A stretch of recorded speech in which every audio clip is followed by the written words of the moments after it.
উদ্বোধনের দিন দুপুরবেলার খাবার খাওয়ার পরেই আমি মেলা দেখতে যাব বলে বেরিয়ে পড়েছিলাম।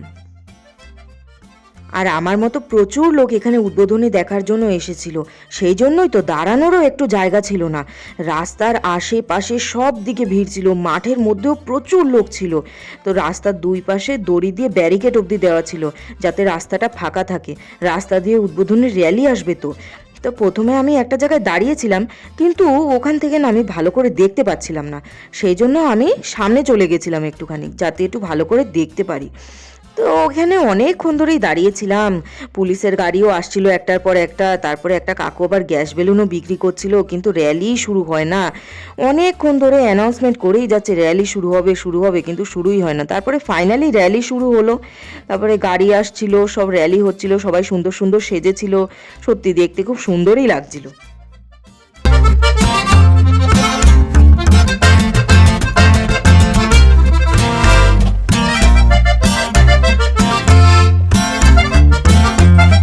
র্যালিটা শেষ হতে হতে প্রায় সন্ধেই হয়ে গেছিল।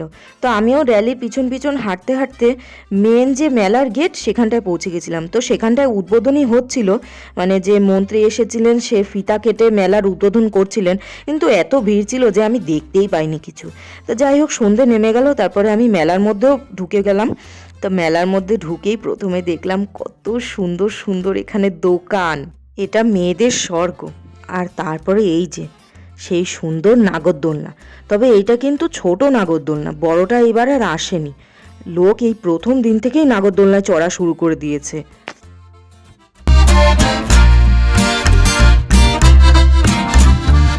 এতক্ষণ দাঁড়িয়ে থেকে থেকে আমাদের তো খুব খিদে পেয়ে গেছিল, সেই জন্য আজকে আমরা প্রথম ডিশ ট্রাই করতে চলে এলাম।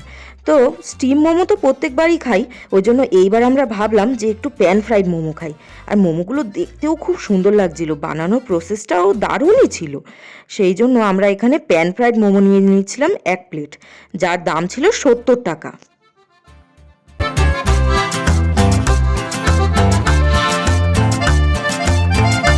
আমরা দুজনেই 1 প্লেট শেয়ার করেই খেয়েছিলাম, কারণ 70 টাকা 2 প্লেট নেব, তাতে তো অর্ধেক টাকা তো প্রথমেই শেষ হয়ে যাবে, আরও তো অনেক কিছু খাওয়ার প্ল্যান ছিল, ওই জন্য 1 প্লেট ভাগ করেই নিয়েছিলাম।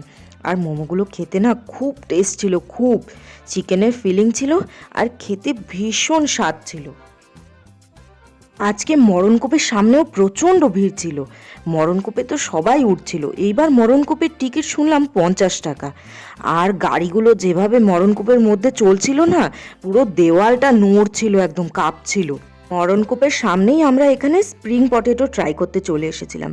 এটাকে স্প্রিং পটেটো না স্পাইরাল পটেটো যাই হোক কিছু একটা বলে, কিন্তু এটা না বেশ একটা আলু, যেটা 40 টাকা দাম ছিল। আমরা এটা জীবনে কোনো দিন ট্রাই করিনি। 40 টাকা দিয়ে তো মনে হয় 1 কেজির বেশি আলু হয়ে যায়, তবুও একবার ট্রাই করেই দেখলাম। খারাপ না, ওই চলে, কিন্তু আমি আর কোনো দিন খাবো না এটা, পুরো 40 টাকা জলে গেল আমার। আজকে প্রথম দিন বলে বাচ্চাদের এই দোলনাটা একা একাই ঘুরছিল। তারপরে আমরা এখানে এই বেলুন ফাটানোর খেলাটা খেলছিলাম। তো 20 টাকায় 6টা বেলুন, এতে কোনো প্রাইজ নেই। যেগুলো 10 টাকায় 3টে সেগুলোতে প্রাইজ আছে। আর প্রাইজ দিয়ে কী হবে, ওই প্লাস্টিকের ঝুড়িই তো পাওয়া যায় প্রাইসে। তো আমি এখানে 4টের মধ্যে 2টো বেলুন ফাটিয়েছিলাম, আর আমার বান্ধবী 3টের মধ্যে 1টা বেলুন ফাটিয়েছিল। তারপরে আমরা ভাবলাম যে একটু পিঠে খাবো। তো হঠাৎ ঘুরতে ঘুরতে দেখলাম যে এখানে ঢেকিতে চাল গুঁড়ো করা হচ্ছে, পুরো সামনেই করা হচ্ছে। তো আমরা এই দোকান থেকেই পিঠে কিনলাম। এখানে দেখো কত ভ্যারাইটিস পিঠে আছে, তবে আমরা ভাপা পিঠা নিলাম একটা, যেটার দাম ছিল 20 টাকা। ভাপা পিঠাটা কিন্তু খুব সুন্দর ছিল একদম, ভাপা পিঠাটার মধ্যে পুরো গুড় ভর্তি ছিল, আর খেতেও এত স্বাদ ছিল না যে এখনও আমার মনে পড়লে জিভে জল আসছে, এতটা সুন্দর ছিল। তারপরে আমরা প্রদর্শনী মাঠে চলে গেছিলাম, আর এখানে বিজ্ঞান বিভাগে এত সুন্দর একটা ইউনিক জিনিস দেখলাম যে দেখার মতো একদম। এখানে এই জারগুলোর মধ্যে বিভিন্ন রকম প্রাণী সমস্ত সঞ্চয় করে রাখা হয়েছে, কত সুন্দর ছিল এখানে সমস্ত কিছু, পুরো দেখার মতো ব্যাপারগুলো।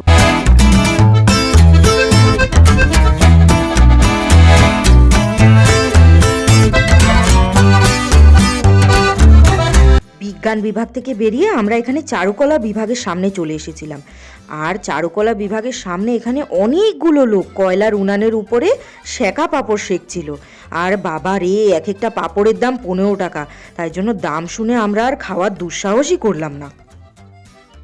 এই চারুকলা বিভাগটা সত্যি দেখার মতো, কত সুন্দর সুন্দর নানান ধরনের ছবি এখানে লাগানো, কত আর্টিস্ট এখানে এঁকেছে, কি সুন্দর সব কিছু।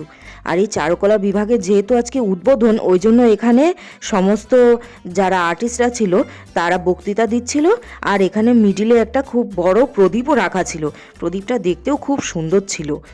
আর সমস্ত পেন্টাররা এখানে বসে বসে আবার পেন্টিংও করছিল।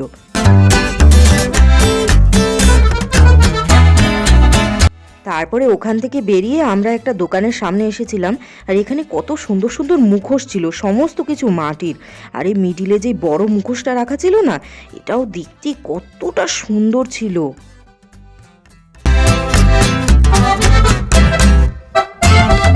এখানে এত কিছু ছিল যে একদিনে দেখে ফেলা তো সম্ভবই না। তবে আজকে প্রথম দিন বলে আমরা ফাঁকায় ফাঁকায় সবজির প্রদর্শনীটা দেখতে পেরেছিলাম।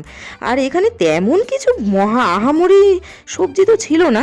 তবে হ্যাঁ, এই কচু গাছটা মারাত্মক লম্বা ছিল, একেবারে আমার মতো দুটো মানুষকে যদি দাঁড় করিয়ে দেয় তাহলে সেই রকম লম্বা। কচু গাছটা ভীষণ লম্বা ছিল।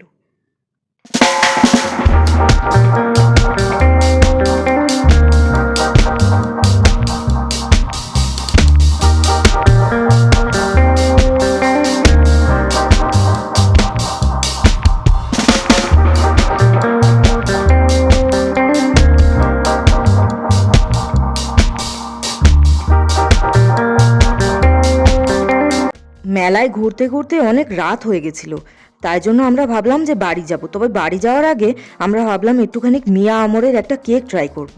কিন্তু মিয়া আমরের দোকানের সামনে এতটাই ভিড় ছিল যে আমরা একটা র্যান্ডম দোকানের কেক ট্রাই করলাম।